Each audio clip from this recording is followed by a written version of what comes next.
Vai passar o medo, a angústia, a insegurança. Vai ficar para trás a saudade do abraço apertado, do almoço em família, do happy hour com os amigos. As coisas ainda estão fora de lugar. Viva o agora. Diga que ama. Pergunte se está tudo bem. Olhe com carinho quem mantém a cidade em segurança. Fique em casa, se puder. Respire, trabalhe. É hora de pensarmos no todo. Somos o país que não desiste até o último segundo da prorrogação. E juntos daremos a volta por cima.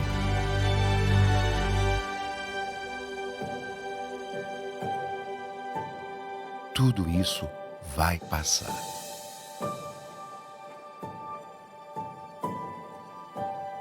Enquanto não passa, conheça o novo jeito Quali de ajudar. Muito boa tarde a todos e a todas. Sejam muito bem-vindos ao nosso primeiro congresso virtual com o tema Covid-19, repercussões jurídicas e sociais da pandemia. Um evento já de muito sucesso, com mais de 100 mil inscritos, entrando, sem sombra de dúvida, para a história dos eventos jurídicos do país. Este é um painel de direito desportivo, um painel que nós denominamos de desafios do direito desportivo para o novo normal e a atuação do advogado desportivo. Meu nome é Davidson Malaco Ferreira, eu sou advogado especialista em direito desportivo, trabalhista, professor da PUC Minas, e eu gostaria de, nessa primeira oportunidade, agradecer a toda a impecável organização desse evento, na pessoa do nosso presidente, Dr. Felipe Santa Cruz, do nosso secretário-geral e coordenador nacional do Exame de Ordem, Dr. Beto Simonetti, e ao nosso presidente da Comissão Especial de Direito Desportivo do Conselho Federal, Dr. Túlio Filho. Temos, portanto, muito trabalho aqui, muito trabalho pela frente, com muitos temas, e eu gostaria, então, de apresentar os nossos ilustres convidados, cujo debate será muito enriquecedor, com muito conteúdo técnico, muito conteúdo acadêmico e muito conteúdo profissional do direito desportivo. A nossa primeira convidada é a doutora Michele Ramalho, presidente da Federação Paraibana de Futebol. O nosso segundo convidado, o doutor Leonardo Andreotti, fundador e presidente do IBDD, do Instituto Brasileiro de Direito Desportivo. E o nosso terceiro convidado, o doutor Milton Jordão, advogado especialista em direito desportivo e membro também da Comissão Especial de Direito Desportivo da OAB Nacional, do nosso querido Conselho Federal. Eu queria dizer que eu estou muito feliz de poder estar aqui ao lado de grandes amigos e, como eu sempre digo, da nossa grande família do direito desportivo. Vou fazer aqui o papel de moderador, dando aqui alguns pitacos, sugestões, mas ao mesmo tempo também trazendo temas importantes para o nosso debate. E dentro desse aspecto, eu queria fazer uma proposição aqui especial, se me permitem, já que nós estamos falando aqui de esportes, da gente fazer aqui uma homenagem, né, ao jornalista esportivo Rodrigo Rodrigues, que infelizmente foi acometido, né, pelo Covid-19, na data de ontem, né, o seu falecimento precoce. Então, se me permitem os colegas e amigos, que a gente possa fazer aqui um minuto de silêncio, né, mesmo que num ambiente virtual, em homenagem a esse jornalista esportivo. Professor Davidson, Pois não, presidente? só sem querer também atrapalhar esse momento muito especial, inclusive eu louvo pela iniciativa, mas tenho certeza que Dr. Milton Jordão, doutora Michele, vão me acompanhar também no sentido de incluir nesse minuto, né, a memória do professor Álvaro Melo Filho, que no dia 31 completaria, né, um aniversário, e no próximo dia 6 de agosto, um ano desde seu falecimento. Né? Então, também incluindo o professor Álvaro Melo Filho e o nosso patrono da sala, Otávio Lobo, foi presidente da OAB de Pernambuco e também foi acometido por essa doença e dá o nome na sala de hoje. Então, incluindo essas duas grandes personalidades nesse minuto tão importante para a advocacia. Perfeito, presidente. Então, mesmo que com pouco tempo, acho que é importante a homenagem que podemos prestar aqui, esse momento de reflexão.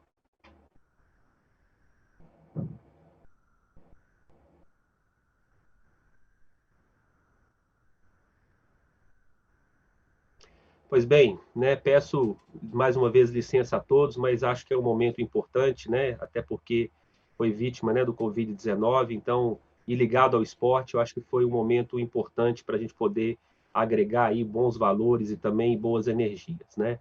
Bom, vamos ao nosso debate, né, os convidados são convidados de garbo e elegância do direito desportivo, são amigos, são estudiosos dessa área, espero que vocês gostem bastante desse nosso debate. Como é próprio dos nossos eventos do direito esportivo, nós vamos fazer um evento bem dinâmico, leve, mas com muita informação técnica, de conteúdo profissional e também acadêmico. Então, queria cumprimentar, em primeiro lugar, a nossa presidente, doutora Michele Ramalho, pela sua presença, e já passando aqui a primeira bola para ela, né?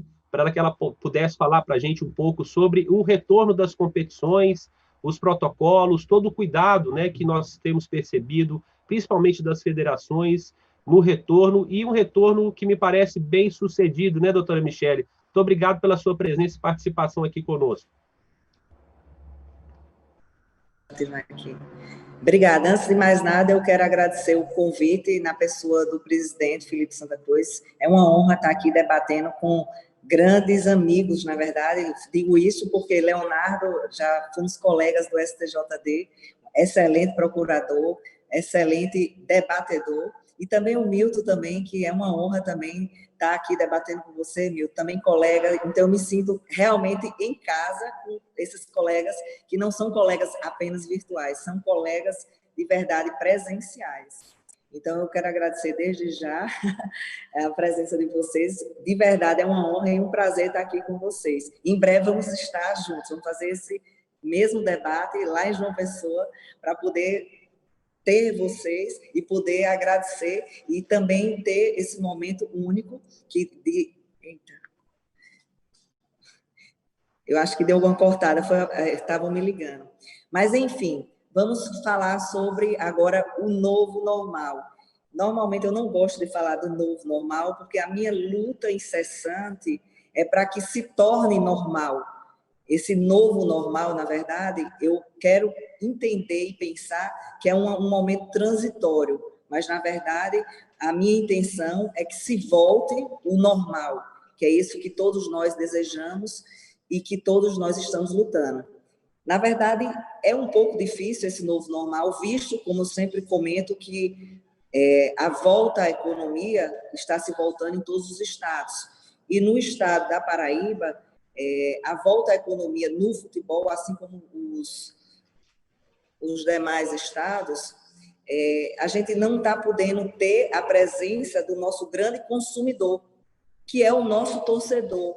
Então, assim, é muito triste essa realidade, que a gente não pode ter a alegria dentro do campo, que é ver a torcida. Ontem eu estava na última rodada, num grande clássico aqui da Paraíba, e fiquei muito triste, assim, porque aquele calor dentro do campo, a gente não consegue sentir A gente não consegue nem medir como se o jogo está indo bem, está indo ruim, porque não tem quem grite, não tem nem quem xingue o árbitro dentro de campo, na verdade, né, que a gente é acostumado. Então, assim, a gente se preparou para quê? Se a gente não tiver realmente esse momento de transição, a gente não tem como voltar ao normal. Então, aqui na federação, a gente, na verdade, a gente seguiu os protocolos FIFA, protocolo CBF, fizemos um grande estudo. Até agradeço desde já o professor Jorge Pagura pela luta sem fim, e ele me ajudou muito aqui na Paraíba. Então, fizemos um protocolo geral da CBF e não aceitamos apenas isso, apenas tivemos um norte da CBF. Depois peguei 10 protocolos de diversas federações para que fizéssemos um estudo, na verdade, pegamos os 10 times da primeira divisão, cada um com o seu médico, fizemos reuniões para tentarmos adaptar aqueles protocolos CBF, protocolos de outras federações, e tentar realmente achar uma forma, desculpa, é que estão ligando aí, achar uma forma de que pudéssemos levar, pelo menos, a alegria na casa dos torcedores. Então, o nosso protocolo é super rigoroso, eu sempre falo, é até assim, repetitivo, como eu falo, às vezes é mais fácil se pegar o Covid, pegar o Covid na minha casa do que dentro de um estádio, porque o protocolo é muito seguro, é bem rigoroso, fizemos teste, eu já fui testada diversas vezes para ir em campo, e não é só o teste, porque a gente sabe que o teste não é tudo. Na verdade, é apenas mais um mecanismo. Essa doença é muito nova. Então, assim, a gente não tem 100% de certeza. Eu acho que o melhor que a gente sempre faz é acompanhamento médico. Cada clube tem um médico, a federação coordena esses médicos. Então, a gente faz um questionário, na verdade, diário desses jogadores, não só dos jogadores, como da família dos jogadores. Eu acho que é tão importante quanto o teste, porque às vezes o teste pode dar um falso negativo. E, na verdade, quem tem que saber, quem tem que acompanhar é o médico de cada clube. Então, assim, nós só estamos colocando 100 pessoas no total, quando bota imprensa, comissão técnica, jogadores dentro do campo, estamos sendo super rigorosos. Já tivemos casos de prefeito da cidade querer ir assistir o jogo, mas não poder, entendeu? Então, assim, eu fico muito feliz de ter retornado o campeonato, mas, ao mesmo tempo, muito triste de não ver os torcedores. Quem sabe, numa final, a gente possa ter, eu até questiono um pouco isso, se volta os shoppings, a gente vê o consumidor circulando num ambiente fechado, a gente vê o consumidor circulando nas lojas. Aí eu faço uma pergunta a vocês, e por que não, num estádio de futebol, onde se tem capacidade de 20 mil, 40 mil pessoas, por que não 2.000 pessoas soltas, com segurança, com os materiais de EPI, com a máscara, com tudo isso, e por que não ter um mínimo de torcida? Então, assim, eu defendo a segurança, mas, com certeza, eu acho importante isso. Mas eu acho que também podíamos, mais na frente, pensar, porque todo o setor da economia está voltando, todos os consumidores estão voltando, e porque apenas o consumidor, que é o nosso torcedor, tem que ficar de fora. Eu acho que se pudéssemos dar também uma segurança a ele mais na frente, visto que a pandemia já está se caminhando para se controlar, e por que não? E porque, eu pergunto a vocês, por que o consumidor do shopping pode ir e o nosso torcedor, no ambiente aberto, numa capacidade mínima e com os devidos cuidados, com certeza, também não poderia ir? Então, eu deixo assim a pergunta para vocês, até para a gente fazer esse embate, mas eu sou uma das torcedoras, é normal, eu sou torcedora do nosso futebol e, claro, antes de mais nada, sou também defensora da saúde, mas se pode mais, por que não se puder o menos?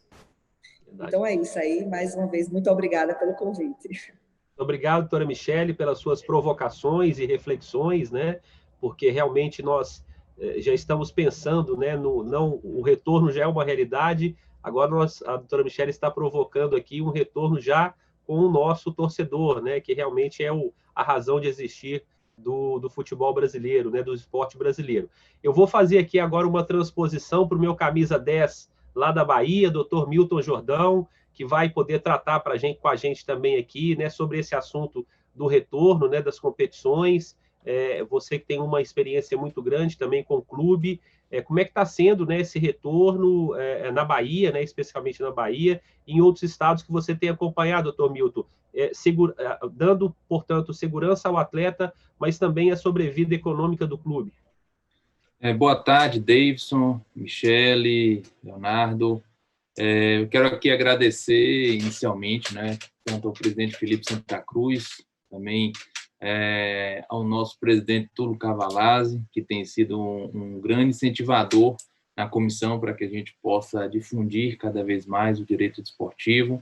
Acho que o evento ele vem numa oportunidade única, né? Já caminhamos aí 4 meses da pandemia aqui no Brasil, e ouvindo atentamente o que Michele falou, e eu me recordo dos primeiros momentos da pandemia em que eu até me escrevi algo usando aquela música de Paulo Diniz, né? E agora, José, festa acabou, a luz apagou, o povo sumiu. Então, a gente passou 4 meses de muita dificuldade, sem saber, trabalho hercúleo de presidentes de federações, aqui simbolizadas em Michele, que com coragem, com muitas adversidades, construíram protocolos com segurança. E a fase que a gente se encontra hoje, Davidson, é exatamente desse protocolo ser posto à prova, ele ser testado pela realidade. A gente verifica aqui com o presidente Ricardo, da Federação Baiana de Futebol, o êxito nesse primeiro momento, né? Já 2 rodadas já passaram aqui na Bahia, encerrada a fase classificatória com índices muito interessantes, sem nenhum resultado negativo, como também não ouvi na Paraíba, não li nada também negativo. Temos acompanhado de perto, e eu particularmente, esse tema tocou muito a mim, Davidson, porque desde o início nós temos muitos amigos na área do futebol, como o querido Leonardo Barbosa, em Minas Gerais, Luciana Lopes, no Rio, Gustavo Delbin, em São Paulo, pessoas que lidam direto, fazem dessa atuação seu mistério. E eu vi com eles também esse drama, claro que do outro lado de cada tela, né, e a gente construindo, discutindo como isso seria no mundo real, como isso seria pôr à prova esses protocolos, ver, e eu creio, e aí eu digo também, talvez Michele concorde até comigo, da coragem que o presidente Rubens Lopes, do Rio de Janeiro, teve, que foi talvez quem deu o pontapé inicial, foi o primeiro campeonato a retornar, e quem sofreu, até por ser no Rio de Janeiro, grandes críticas. A estrutura que se apresentou é uma estrutura apta a combater a pandemia, né? O que a gente está, e aí eu acho muito interessante da fala de Michele, fazendo já essa junção, que é o retorno do público.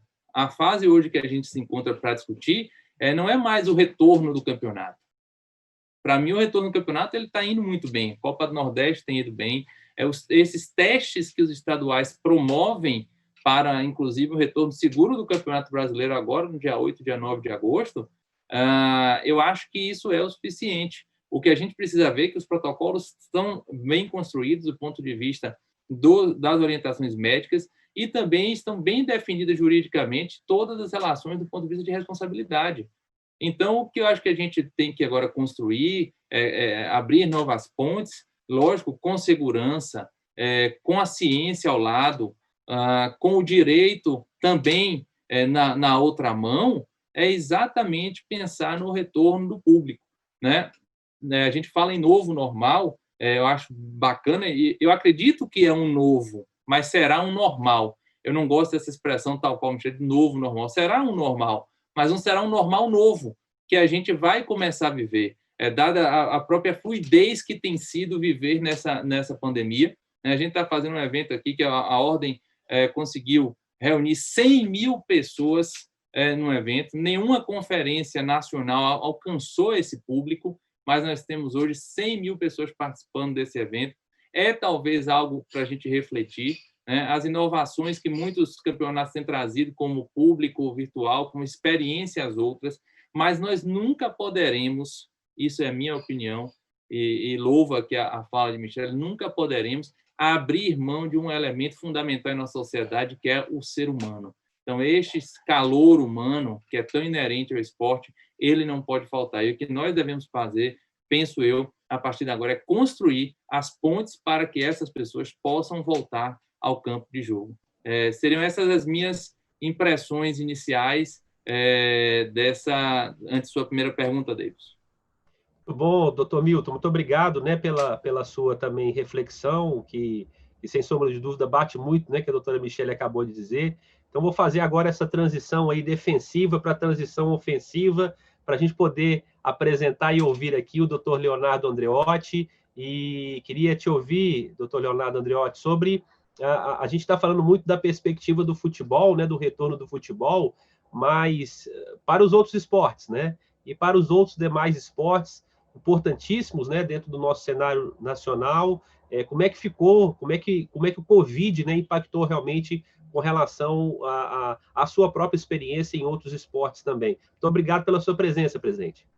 Muito obrigado a você, David. É uma honra para mim ser capitaneado por você nesse painel, ladeado pelos meus colegas, doutora Michele, doutor Milton, colegas a quem eu admiro muito, e para mim estar aqui com eles hoje é motivo de muito orgulho, muita alegria, principalmente na qualidade de presidente do Instituto Brasileiro de Direito Desportivo. Quero, na sua pessoa, David, agradecer o convite ao presidente Túlio Cavalazzi Filho, da Comissão Especial de Direito Esportivo do Conselho Federal da OAB, e, evidentemente, cumprimentar e agradecer muito, né, parabenizando pelo evento, nosso presidente Felipe Santa Cruz, Beto Simonetti, Rony Duarte, da Escola Superior de Advocacia, e, evidentemente, até por uma questão bastante lógica, dada a minha origem, né, na OAB, cumprimentar o presidente Santa Cruz, ao mesmo tempo em que cumprimento o presidente Caio em São Paulo, o presidente Daniel Blixten em Campinas, os três incansáveis apoiadores do direito desportivo. Nós vemos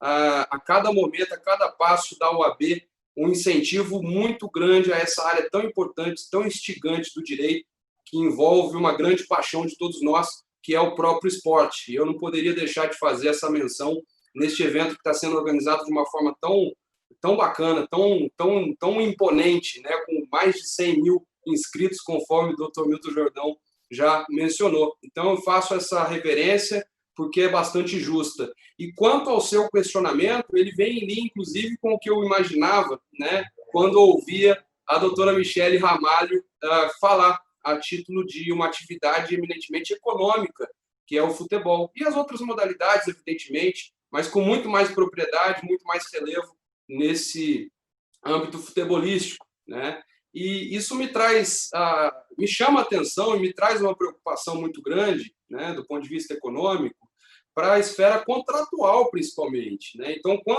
e aí já me dirigindo ao seu questionamento especificamente, quando nós tratamos de outras modalidades esportivas, nós estamos tratando de estruturas que não são tão abastadas, né, financeiramente falando, quanto algumas parcelas do próprio futebol. Então, quando eu falo, por exemplo, de Liga Nacional de Basquete, com o NBB, quando eu falo de Liga de Basquete Feminino, né, no âmbito do basquetebol feminino brasileiro, e outras modalidades, eu estou tratando de modalidades que são estruturadas e geridas de uma forma até bastante criativa para que se tenha realmente uma efetividade do desenvolvimento dessa modalidade especificamente. Eu posso falar bem da Liga de Basquete Feminino, porque eu, inclusive, assessoro juridicamente a Liga, né, hoje conduzida pelo presidente Ricardo Molina, e eu notei ali uma dificuldade tremenda, né, apesar de que foram tomadas todas as medidas, foram implementadas muitas reuniões, inclusive visando o protocolo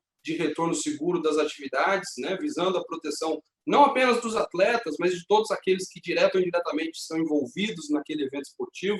E no final, né, depois de muita tentativa, decidiu-se, nos moldes do que a própria Liga Nacional de Basquete fez, pelo cancelamento da competição. Isso me traz uma preocupação a título contratual. Por quê? Porque tudo isso, né, envolve receita. Quanto maior a receita, quanto maior a saúde financeira dessas entidades, maior a possibilidade de se implementar um protocolo seguro, né, em termos de retorno da atividade, da competição. E quando nós chegamos nessa realidade, que é a realidade do Brasil, nós vemos a cada vez mais a importância dos contratos de patrocínio, por exemplo, dos direitos de televisão, de outros contratos correlatos. Aliás, fazer uma reverência ao professor Flávio Tartucci também, presidente do Instituto Brasileiro de Direito Contratual, do qual eu também sou um dos membros fundadores. Então, é uma honra falar de contratos desportivos, porque envolve 2 institutos, né, os quais eu tenho alguma relação. E quando a gente fala disso tudo, Davidson, né, de contratos e etc., eu chego, talvez, num pitaco, vou colocar dessa forma, não vou colocar nem como sugestão, mas pegando o gancho do que a doutora Michele falou e o doutor Milton Jordão também comentou e corroborou, do retorno dos torcedores, eu poderia pensar aqui no meio termo, né? Talvez seja o momento de prestigiar os contratos de patrocínio. Se hoje os patrocinadores estão reclamando da falta de visibilidade, da falta de eventos, talvez, num ambiente de 40 mil pessoas no estádio, permitir a entrada de 2.000 pessoas vinculadas especificamente aos contratos de patrocínio, talvez eu consiga atingir, de alguma forma, né, um equilíbrio desses contratos, principalmente de patrocínio, propiciando ao patrocinador oficial uma vantagem que ele não teria, né, em outras situações. Isso acabaria, na minha opinião, trazendo um reequilíbrio e, por outro lado, é claro que a gente quer ver os torcedores nos estádios, mas o fato é que hoje, com a televisão, com o streaming, outras formas de difusão dessas imagens, o torcedor está amparado de alguma forma. Né? Então, nós, nessa visão, né, não sei se eu estou equivocado, doutora Michele, mas assim, trazendo só um pitaco mesmo, nesse sentido, talvez a gente chegasse no meio termo, de conseguir colocar nos estádios um número determinado de pessoas numa ação organizada de marketing relacionada a um determinado contrato de patrocínio. Isso, na minha opinião, pode ser talvez um princípio de solução, mas sempre visando a dificuldade que nós temos quando nós saímos um pouco do panorama do futebol e enfrentamos a realidade das outras modalidades esportivas do Brasil. É um primeiro questionamento e ponderação que eu faço na tarde de hoje. Perfeito, presidente. Sempre brilhante, né, nas suas colocações e trazendo realmente reflexões multidisciplinares, né, porque o direito esportivo ele é multidisciplinar, né, interdisciplinar.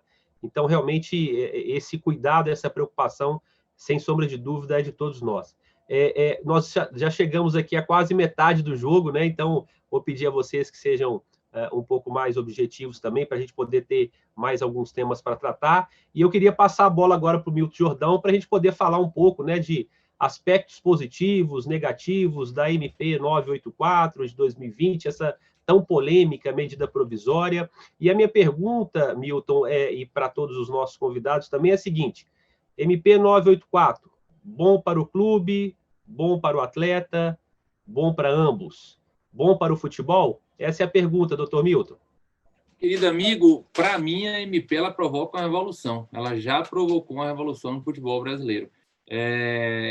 Despeito o conteúdo dela em relação à mudança do artigo 42 da Lei Pelé, quando ele permite que o mandante seja realmente quem mande no jogo, quem negocie o direito de arena, eu tenho para mim que ele joga esse poder na mão dos clubes, um poder que estava alijado, que estava pela metade, realmente pela metade, já que era 50% por cada clube visitante e o mandante. Eu creio que as cenas que nós temos visto até agora, inclusive com uma declaração muito interessante de muitos clubes, inclusive, né, Michele, da nossa região aqui, que assinaram um pedido, um pacto pela democratização, por dar poder ao clube, efetivamente, ela é um giro copérnico que a gente está diante aqui. A grande questão é a sabedoria que os clubes vão ter, junto com sabedoria e maturidade, para construir caminhos mais sustentáveis, como negociação coletiva. E aí, de logo, para mim, não cabe o Estado brasileiro querer intervir com vozes autorizadas, inclusive, tem se manifestado, né? Para mim, você tem que dar autonomia esportiva consagrada, inclusive texto esse que foi concebido pelo nosso queridíssimo Álvaro Melo Filho. Então, a partir daí, como é que a gente dá uma autonomia e uma intervenção?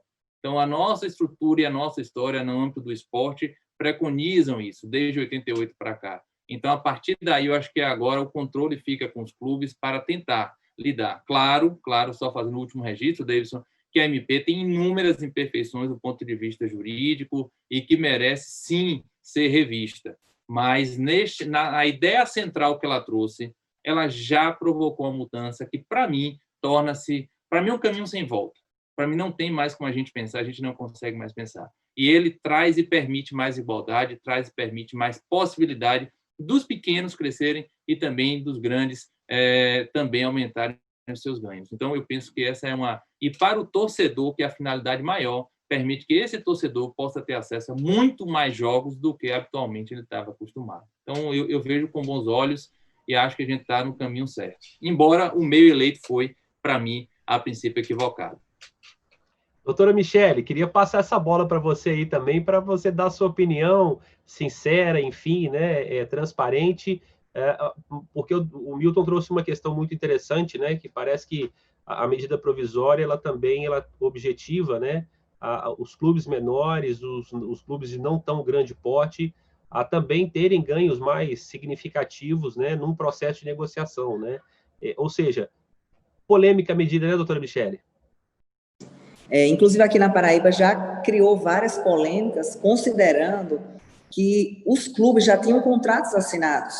A gente já tinha contratos, tanto a federação quanto os clubes, nós assinamos um contrato antes da competição, e os clubes acharam assim, a medida provisória está valendo, não tem mais contrato, não, mas a gente tem que respeitar, antes de mais nada, os contratos já assinados. No caso específico do Flamengo, ele não tinha contrato assinado, mas os outros tinham, então é bom deixar muito claro, porque eu tive no início aqui um problema para conscientizar os clubes disso.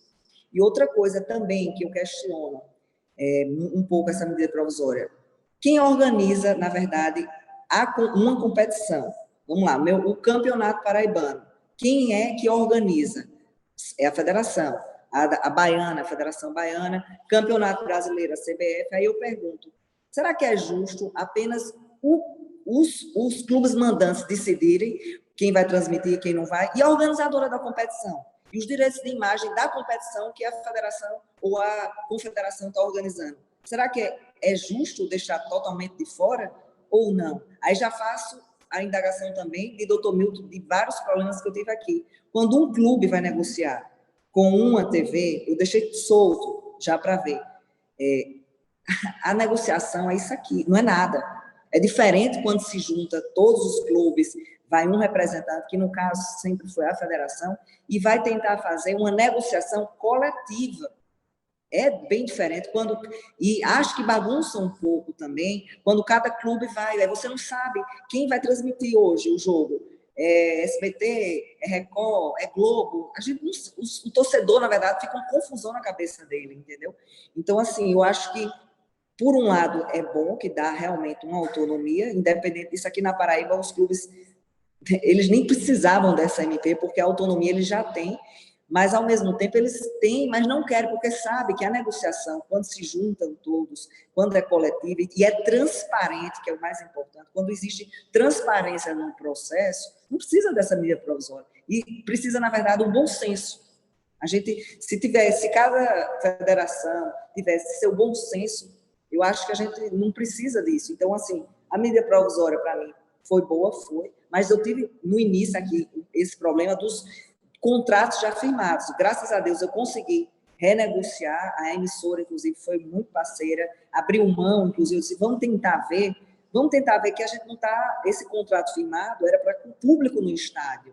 A gente está sem público, a única fonte de receita, na verdade, dos clubes vai ser essa transmissão. Vamos tentar dar oportunidade aos clubes. Então, a emissora foi parceira e os clubes tentaram, confesso que no início bateram, porque eu não entendo muito dessa questão de transmissão, de plataforma de transmissão, mas teve vários problemas como se pagar, inclusive no início foi se cobrado na TV fechada, mas depois teve que se abrir, porque no meio do jogo não conseguia, a plataforma não dava conta. Então, assim, aqui a gente está naquele momento ainda de tentar, de dar cabeçada, mas ainda, confesso, muito melhor uma negociação coletiva e ter o bom senso. Eu acho que o bom senso reina acima de tudo. Presidente, Léo Andreotti, a bola bola tá dividida. Como é que você tira essa bola aí para poder seguir o jogo? O que você acha aí sobre essa medida? Claro que, né, em termos gerais, me parece qualquer mudança de paradigma, eu acho que ela acaba surtindo isso que a gente está pensando aqui agora, né, que a doutora Michele trouxe e o doutor Milton também trouxe, né? Ou seja, aspectos positivos, aspectos negativos, é realmente uma mudança de paradigma, e vejam que a pandemia criou essa mudança de paradigma, né? Então, muito pertinente aí para o nosso tema do nosso painel.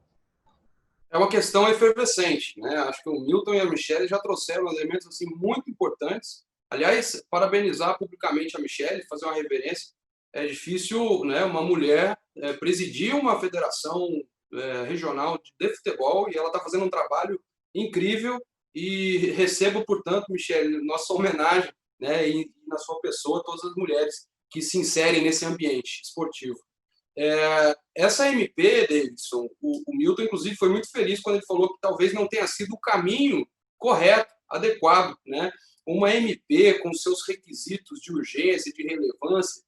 O tema, claro, é bastante relevante, mas talvez a urgência ela possa ser algo bastante discutível, sobretudo com relação aos direitos de televisão, né? Ao direito de arena.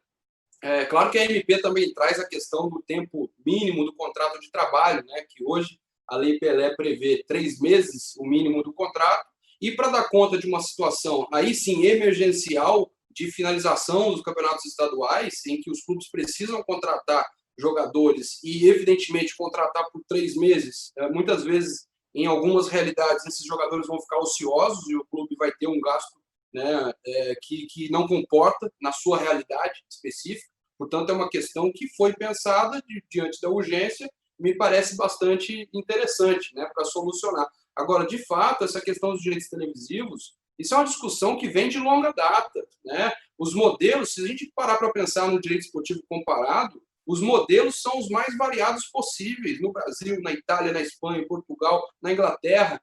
É uma questão muito complexa, os atores precisam ser ouvidos, os atores e protagonistas do sistema, que nós costumamos dizer, os stakeholders, eles precisam atuar para fins de trazer uma melhor regulação dessa questão. Evidentemente que essa questão ela é efervescente, né? Ela traz um remanejamento do sistema, e isso é natural de qualquer impacto econômico nessa atividade. Se a gente trouxer, né, um exemplo lá de trás, em 1995, com o caso Bosman, a gente vai ver que a lei do passe, que prendia o atleta ao clube, mesmo depois de fim do contrato de trabalho, ela já não existe mais desde 98 no Brasil, e isso propiciou, consequentemente, uma reformulação até na gestão dos clubes de futebol. Hoje nós vemos departamentos comerciais, departamentos de marketing, tudo isso por quê? Porque é uma realidade que se impõe e faz com que o mercado se renove, se reinvente, né? Então, tudo isso é muito novo, só o futuro vai nos dizer se isso foi positivo ou não. O fato é que, sim, há um impacto muito grande, e esses impactos vão gerar, e assim esperamos, questões bastante positivas diante de tanta negatividade que nós vemos no âmbito da pandemia. Muito obrigado, presidente, né, pelas suas considerações, e eu vou fazendo aqui, né, sempre um alinhamento aqui dos temas, né, então para a gente poder passar para um próximo tema também, né, que é um tema importante e sensível, né, para o direito desportivo, os desafios também da justiça desportiva, né, porque mudanças legislativas, novos paradigmas trazem também conflitos, né, e é papel do direito desportivo, especialmente da justiça desportiva, de estabelecer também novos paradigmas. Ontem, por exemplo, eu tive assistindo o julgamento, né, do TJD de Minas Gerais, de clubes, né, que solicitaram à justiça desportiva a intervenção para que não haja rebaixamento, né, para que não haja rebaixamento em decorrência da pandemia, né? Foi aqui no Tribunal de Justiça de Minas Gerais. Então, vou aproveitar a experiência e a expertise de todos vocês, né, que sempre já atuaram e atuam na justiça desportiva, para tratar um pouco desse assunto, né? Essas repercussões em termos de conflitos, surgimento de conflitos, soluções, desafios da justiça desportiva, doutora Michele. Vou começar mais uma vez, né, com você aí, para aproveitar a sua experiência anterior também no STJD. Pronto. Esse tema que você puxou é extremamente relevante e extremamente atual. Ontem, por exemplo, inclusive, eu recebi um ofício de 4 clubes que estavam solicitando justamente para não ser rebaixado. Mas, anteriormente, já se foi passado um ofício pela CBF para justamente se respeitar seus regulamentos. Mas existe, sim, alguma possibilidade, sim, se existir a unanimidade de todos os clubes. Existe a possibilidade de não ter o rebaixamento? Sim. Mas, em primeiro lugar, tem que se respeitar o regulamento e o arbitral. Se quer se emendar um novo arbitral, que seja, mas que seja com a aprovação da unanimidade de todos os clubes para não ter futuros problemas jurídicos, inclusive até mesmo para a própria CBF. Porque quando a gente discute, por exemplo, no meio do meu campeonato, quando surgiu a pandemia, foi uma confusão, todo mundo queria que eu homologasse o campeonato do jeito que estava e declarasse já o campeão. Mas as pessoas não entendem, às vezes, a repercussão jurídica disso. Inclusive, eu me reportei, na época, eu lembro, a diretoria de competição da CBF e cheguei a questionar se eu poderia fazer isso. E foi a primeira coisa que foi me informado em primeiro lugar, você tem que respeitar o regulamento. Então, às vezes, a federação pode declarar o campeão? Pode. Mas aí eu lhe pergunto, e a CBF? Ela tem que respeitar esse campeão, uma insegurança jurídica dessa, para se dar as vagas para o campeonato nacional? Não. A CBF não. Então, isso ficou muito claro, a CBF deixou muito claro para se respeitar juridicamente os regulamentos. E se tivesse que se alterar alguma coisa dentro da possibilidade, lógico, o Ministério do Esporte aprovando, com tudo, mas o primeiro passo seria a aprovação unânime de todos os clubes. Então, vai ter estados aí que não vai ter rebaixamento, como vai ter uns que vão ter. Eu questionei nos clubes e já se teve posicionamento contra. Então, é uma coisa que eu não ventilo mais. Se tem clubes que são contra essa medida, que querem que esteja o rebaixamento, então eu não posso nem questionar, eu não posso mudar um regulamento na canetada. Eu tenho que respeitar a democracia e o arbitral e o regulamento que está em vigor. Então, é basicamente isso. O tema foi bem atual, porque inclusive ontem eu recebi, mas desde já ainda nem indeferi ou não o ofício, mas já estou antecipando aqui. E olha que nós não combinamos, hein, Michele? Foi um tema realmente que eu trouxe aqui. Milton Jordão, como é que está na Bahia? Bom, esse tema é um tema muito interessante. Há bem pouco, imagino o dilema aí que Michele não enfrenta, né, sendo indagada por um, por outro, é o WhatsApp, é ligação, presidente, me ajude, não pude contratar, não pude... Eu sofri na pandemia, né? As lamúrias são diversas. Aqui nós tivemos uma situação espelho do que aconteceu no Rio de Janeiro, né? Porque isso, o TJD do Rio deferiu uma medida, e aí, tanto que os colegas, salvo engano, foram os mesmos colegas que foram pleitear isso em Minas Gerais. Eu penso, no primeiro momento, que a Justiça Desportiva ela não deve aquecer com isso, tá? Porque existe a Lei Pelé, o Estatuto do Torcedor, que impede a existência de campeonatos que não tenham critério técnico. Esse é um primeiro aspecto que eu chamaria a atenção. Como não se passou ainda no Congresso e está tramitando, inclusive, o substitutivo do deputado mineiro também, Marcelo Aro, que prevê alguma alteração, confesso que não sei se tem alteração nesse particular do Estatuto do Torcedor, apenas poderíamos assim discutir isso, como bem pontuou Michele, se houvesse a unidade total dos clubes em relação ao tema. Ainda assim, seria algo polêmico, dando margem até a um MP, por exemplo, propor uma ação por violação ao Estatuto do Torcedor. E isso é um tema, assim, acho que é muito, muito, muito perigoso. Jogar isso no colo, tanto da TJD como da presidência da federação, eu acho que é uma responsabilidade que não compete a estes. O campeonato foi feito, celebrado democraticamente no arbitral e as regras definidas. Nós temos que buscar respeitar essas regras, porque senão, como é que o investidor vai querer aportar recurso no campeonato que a gente sabe que não respeita as regras? A gente vai voltar a uma briga nossa de 1990, né, em que a gente lutou tanto, e aqui nós já somos filhos dessa geração de quem lutou em 90. Claro que eu sou mais novo, o Léo já está meio bem, você vê que não tem nem mais cabelo, né? Mas Davidson também. Então, nós que somos filhos dessa geração, a gente tem um dever, penso eu, de lutar por privilegiar essas regras jurídicas. E o esporte não vive sem segurança jurídica. Esse é o grande ponto. E a violação do campeonato, para mim, é o ponto mais sagrado que a gente deve evitar, para não entrarmos no espiral que vivemos e vivenciamos no passado, quando nós menores assistíamos e nos espantávamos com essas questões. Finalizando, Davidson, acho que há uma consciência, a gente vê pelas palavras de Michele, uma qualificada presidente de federação, inclusive que vem da área da justiça esportiva. A gente olha aqui na Bahia, Ricardo, a gente olha presidente Reinaldo, a gente olha toda essa geração de presidentes que tem o cuidado de não aquecer com isso, né? Porque a gente sabe que, às vezes, são essas vontades frívolas dos clubes, que, às vezes, por descuido, por não atentar-se, porque outros conseguiram e ele não, e porque eu tenho que privilegiá-lo em detrimento dos outros tantos. Então, essa é uma questão que a gente deve observar, inclusive em proteção ao torcedor do clube dele também. Então, eu particularmente me posto meio refratário a isso, considerando essas questões aí. Salvo se vier uma modificação legal e aí permita-se tudo, que eu acho que talvez não seja ideal. Presidente Léo Andreotti, né, no auge aí da sua experiência também, né, nos tribunais desportivos, em especial no STJD, realmente a justiça desportiva sempre foi chamada, né, para atender aí esses conclamos, né, esses grandes temas, né, que realmente afligem, e na pandemia não foi diferente, né, Léo? Então, a justiça desportiva, nesse sentido, tem um desafio ainda maior, com um novo formato em termos de virtualização. Queria que você comentasse um pouquinho para a gente aí.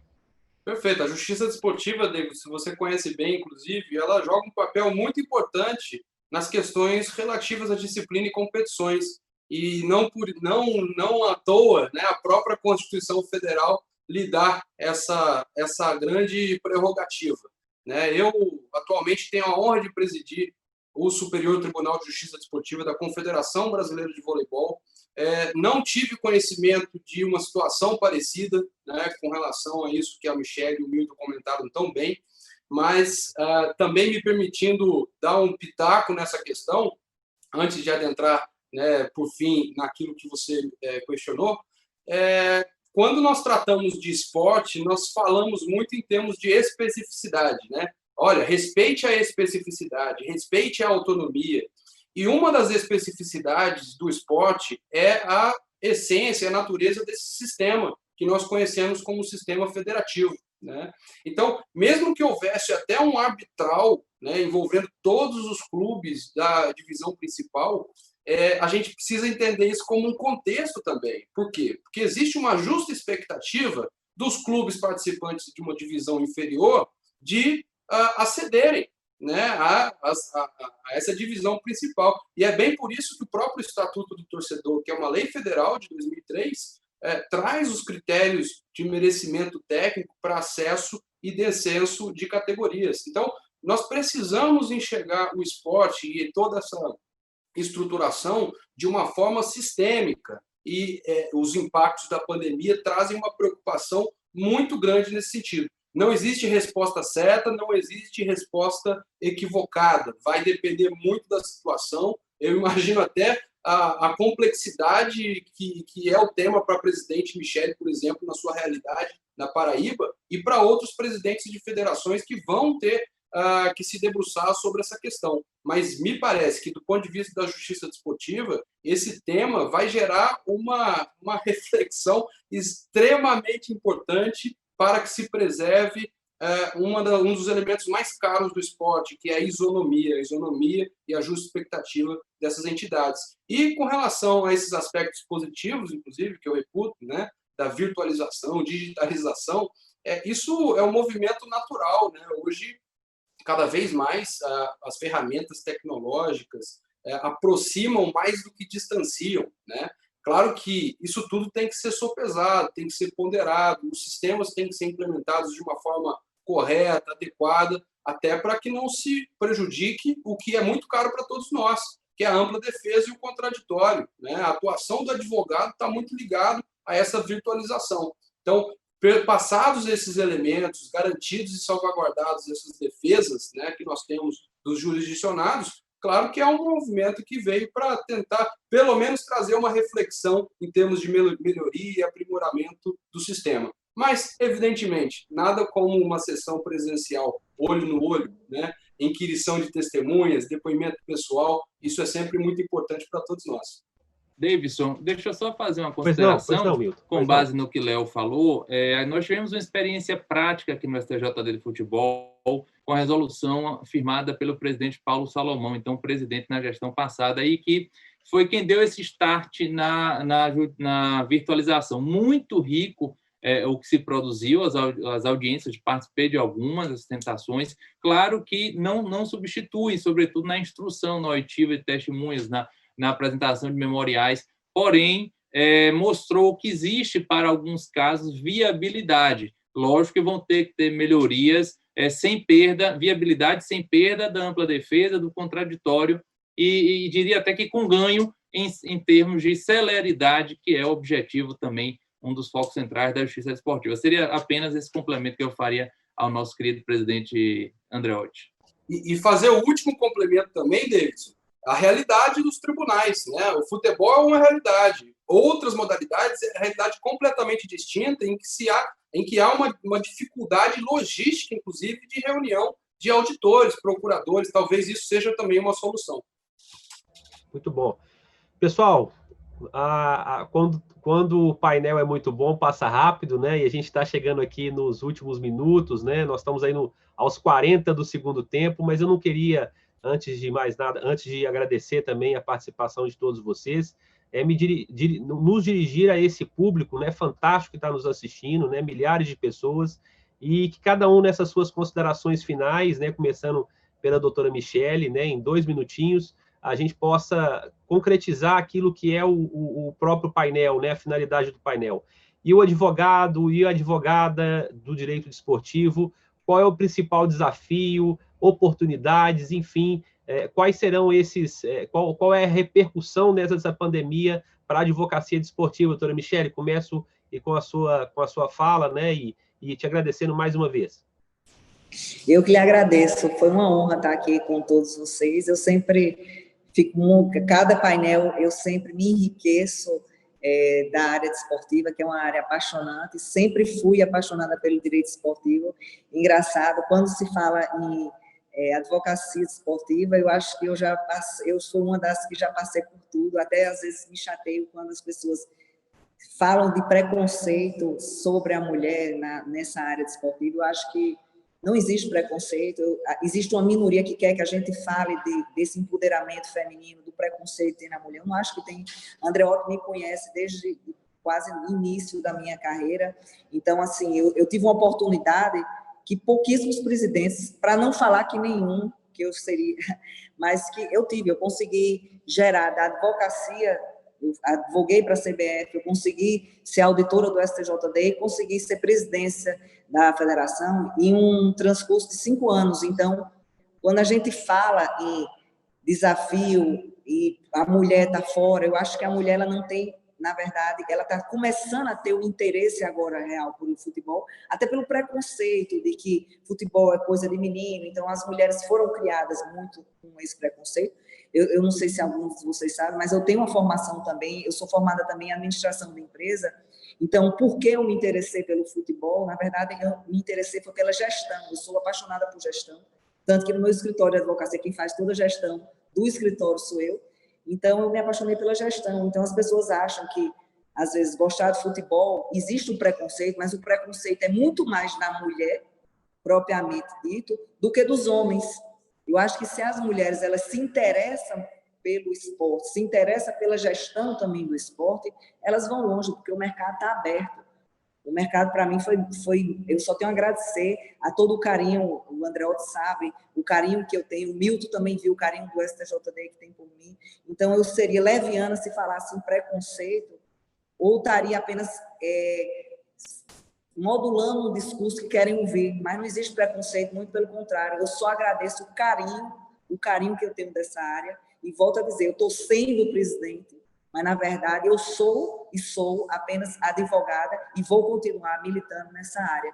Então, mais uma vez, eu quero agradecer o carinho de todos vocês e quão foi enaltecedor para mim essa palestra de ouvir todos vocês, e agradecer também a todos os ouvintes ou telespectadores que estão ouvindo a gente. Muito obrigada. Muito obrigado, doutora Michele. Puro mérito, você está aí por puro mérito, pode ter certeza disso. Milton Jordão, 2 minutinhos, que nós temos aqui mais 5 minutos aí, Milton. Obrigado mais uma vez pela sua presença, ilustre presença conosco. Agradeço, iniciando por você, pela condução espetacular, a Michele, a Leonardo, assim, tarde engrandecedora para mim. Dizer para a colega que está assistindo que o direito desportivo ele é um campo vasto, transversal em inúmeros campos do direito, com direito penal, com direito empresarial, com direito disciplinar. Então, acho que é um campo que floresce. E eu sou entusiasta, eu sou um apaixonado por esse campo, e tem espaço, sim, para crescimento. De deixar aqui registrar e fazer pública, Michele, a cobrança, que aguardarei. Estive já no lançamento no novo TJD lá da Paraíba, por acaso, e digo que ela é uma excelente gestora, e já estou aguardando o nosso seminário lá em João Pessoa, viu? Promessa é dívida. Eu vou também. Muito bem. Léo Andreotti, muito obrigado mais uma vez, uma grande liderança que nós temos, né? A sua sempre brilhante participação, e queria que você desse essas considerações finais, abraçando toda essa família do direito esportivo. Muito obrigado, Davidson. Realmente, Milton, uma condução leve do Davidson, né? Uma condução muito, muito, muito, muito boa, que nos deixou muito à vontade. Então, eu quero agradecer ao Davidson, ao Milton, à Michele. Estamos aqui entre amigos, né? E nesses minutos que restam, eu vou simplesmente, Davidson, na qualidade de presidente do Instituto Brasileiro de Direito Esportivo, né, animar a todos que nos assistem a se interessarem, se aprofundarem na área, porque eu realmente, assim como o Milton falou e a Michele também, é uma área que é restrita, é pequena, mas tem campo de atuação. Por quê? Porque ela carece de profissional qualificado. Então, existe campo para todos, existe uma produção de conhecimento intensa e basta querer. Então, o trabalho que a Comissão Especial de Direito Esportivo do Conselho Federal da OAB faz, o IBDD, outras associações co-irmãs, a própria Escola Superior de Advocacia em São Paulo, onde eu sou o coordenador, enfim, tem espaço para todo mundo, tem produção, tem conhecimento, tem elemento, basta querer, e eu animo realmente a todos vocês. Agradeço muito, Davidson, a oportunidade, e peço que transmita o nosso abraço ao presidente Filipe Santa Cruz e a toda essa diretoria que propiciou um evento tão magnífico como esse. Muito obrigado a todos. Fizemos um evento em 1 hora em ponto. Queria agradecer a todos vocês, essas feras aqui do direito desportivo, dizer que realmente nossa família está de braços abertos e que, com os desafios, novas oportunidades surgem para todos os profissionais. Então, agradeço mais uma vez de coração a todos e até o nosso próximo evento aqui da OAB Nacional, da Comissão Especial de Direito Esportivo. Um abraço.